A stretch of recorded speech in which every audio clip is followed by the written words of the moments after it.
Wa qauluhu sallallahu alaihi wasallam, wa idza stunfirtum fanfiru.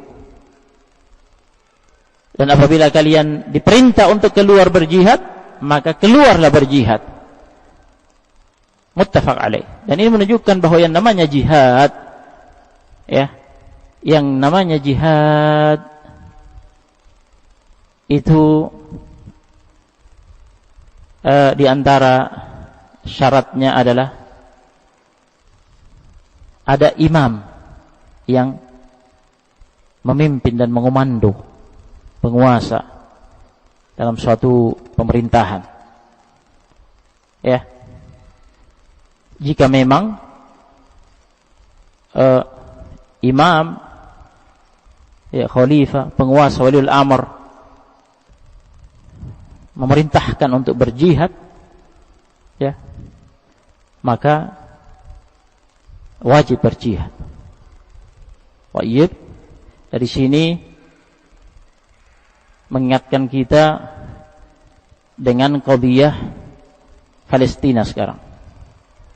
Hamas itu kelompok bersenjata.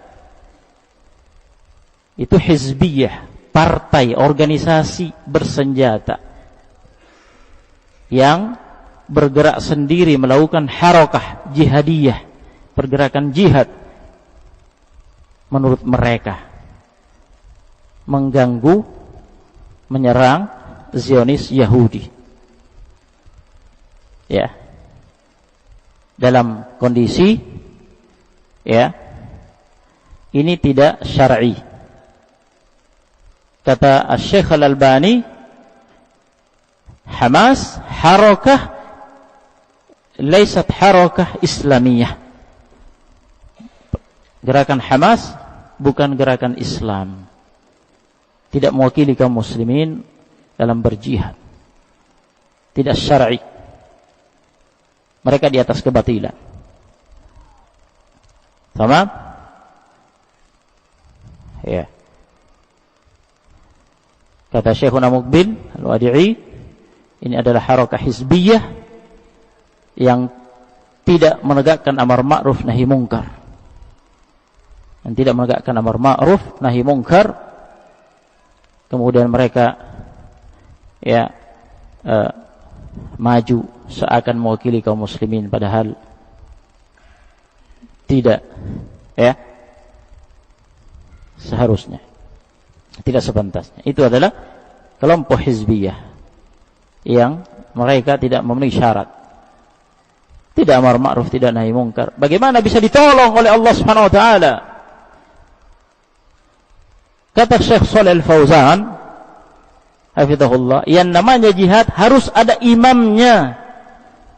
Harus ada imamnya. Harus ada pemimpin negara. Pemimpin negara ini yang berijtihad, menetapkan, melihat kemampuan dan kekuatan kaum muslimin, persyaratan-persyaratannya terpenuhi atau tidak. Dia yang kemudian memerintahkan untuk keluar berjihad jika memang memandang ada kekuatan.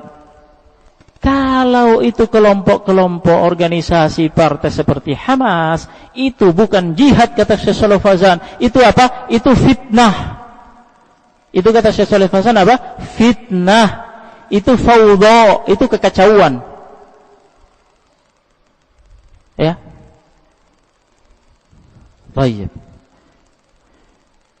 Menyerang Zionis Yahudi. Berapa yang berhasil dibunuh dari Yahudi? Zionis Yahudi menjadikan itu sebagai alasan di mata dunia, di mata internasional untuk melakukan agresi serangan balik dengan kekuatan penuh, dengan rudalnya, dengan bomnya, dengan senjata beratnya, ya, senjata apinya. Yang ditindas, yang jadi korban al-mustad'afun, golongan lemah dari rakyat Palestina, orang tua, wanita, anak kecil, meskipun orang tua, wanita, anak kecil termasuk, ya, pemuda-pemuda yang ada yang tidak punya kemampuan, tidak ada senjata, tidak ada persiapan. Al-muhim terjadi apa yang terjadi, penindasan, ya, pembunuhan. Nah, Katakan berapa orang Yahudi yang berhasil dibunuh oleh Hamas? Katakan berapa? Katakan berapa? 50. Berapa? Kemudian rakyat Palestina berapa yang mati? Itu safaha namanya, itu kedunguan. Ya. Justru gara-gara mereka, inilah yang dikatakan Syekh Shalih Fauzan, itu bukan jihad tapi fitnah. Faudah, kekacauan, bikin kacau di Palestina. Nah. Ya. Bahkan ada keterangan Ibnu Utsaimin yang maknanya wallahu alam, boleh jadi ada kemungkinan ada taktik Zionis Yahudi memunculkan gerakan itu tadi, harakah tadi, ya, supaya mengganggu Yahudi sehingga mereka punya alasan untuk menghabisi rakyat Palestina sebelum berkembang. Akhirnya Pak, jadinya apa? Layu sebelum berkembang. Butuh persiapan yang lama jika mau melawan dan berjihad untuk mengusir Yahudi dari Palestina. Butuh kekuatan besar dan butuh waktu yang lama. Ya, syarat-syaratnya kekuatan yang pertama yang juga disinggung oleh ulama Syekh bin Baz, Al-Albani dan yang lainnya, yaitu kekuatan iman yang pertama. Nah, bagaimana bisa diharapkan turun pertolongan dari Allah Subhanahu wa taala apabila orang-orang dalam keadaan dalam kesyirikan, kemungkaran, kemaksiatan, ya. In tansurullaha yansurkum wa yuthabbit aqdamakum. Jika kalian menolong agama Allah, pertama kali tolong agama Allah. Bagaimana caranya? Ya, menolong agama Allah. Taati dulu syariat Allah. Agama Allah syariat Allah dilaksanakan. Nah, tauhid, akidah diluruskan. Ya. Jauhi kesyirikan. Kemudian dosa-dosa besar yang lainnya. Di atas kesolehan, ketaatan. Nah, itu kemudian menuju jihad. Allah akan menolong dan mengokohkan. Ada dalam kondisi ya penuh dengan kemaksiatan, bagaimana bisa datang pertolongan Allah Subhanahu wa taala? Kemudian butuh personil yang banyak, kekuatan, persenjataan, butuh disiapkan. Ya, kita tahu bagaimana Masjidil Aqsa ketika direbut oleh pasukan salib Romawi yang datang dari Eropa, dari Barat, ya, di zaman itu.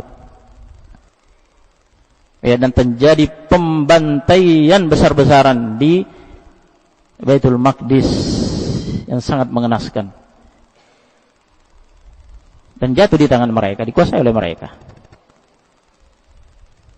Bagaimana ceritanya sampai bisa direbut kembali oleh Salahuddin Al-Ayyubi? Itu ratusan tahun hitungannya dengan per abad itu, dan itu dengan persiapan yang panjang, ganti generasi sekian generasi, bermula dari seorang mujahid namanya Zangki di Mosul. Dia berusaha bangkit, berjihad, mengumpulkan target pertama adalah menyatukan seluruh wilayah Syam, ya, supaya punya kekuatan yang besar. Dia berjihad, merebut suatu wilayah, berhasil, lanjut menyerang wilayah yang lainnya. Tujuannya untuk disatukan di bawah kepemimpinannya, untuk diajak berjihad, karena orang ketika itu lesu dengan jihad dan dalam keadaan lagu, ya, kemaksiatan. Tidak ada semangat jihad, larut dengan kemaksiatan. Dia mulai. Dia punya anak namanya Nuruddin, digembleng oleh dia, ya, jadi komandan, ikut berjihad bersamanya. Ya, dan di masa itu, awal itu, Salahuddin Al-Ayyubi baru lahir, baru bayi dia. Orang tuanya, ya, bergabung dengan Az-Zanki, masuk di barisan Az-Zanki. Salahuddin Al-Ayyubi dibina, digembleng di situ, di lingkungan itu, ya, sampai ya, Zanki meninggal, Nuruddin putranya yang menggantikan posisinya semakin meluas wilayahnya, ya, Damaskus dan yang lain semuanya, seluruh Syam sudah disatukan. Bahkan Nuruddin sangat berharap dirinya yang akan memerdekakan Baitul Maqdis. Dia menyiapkan mimbar yang dia akan letakkan ketika berhasil, ya. Kemudian tersisa tapi Mesir ketika itu masih di tangan Bani Ubaid. Tapi itu khalifah terakhirnya, dan khalifah terakhirnya sakit-sakitan, lemah, tidak punya wibawa, tidak punya kemampuan memimpin, karena pasukan salib akan menyerang Mesir. Kemudian dari sana minta bantuan ke Syam, ke Nuruddin. Dikirimlah Salahuddin Al-Ayyubi untuk membantu mereka. Singkat cerita, Salahuddin Al-Ayyubi tinggal di Mesir dan tidak balik sampai akhirnya khalifah tersebut tadi meninggal. Sampai akhirnya singkat cerita Salahuddin Al-Ayyubi yang jadi pemimpin di Mesir. Nuruddin sakit parah, meninggal, ya, goncang di Syam. Salahuddin membawa pasukan, mengumpulkan, menyatukan wilayah-wilayah di Syam yang goncang, dibawa kekuasaannya. Mesir dan Syam sudah dikuasai oleh Salahuddin Al-Ayyubi.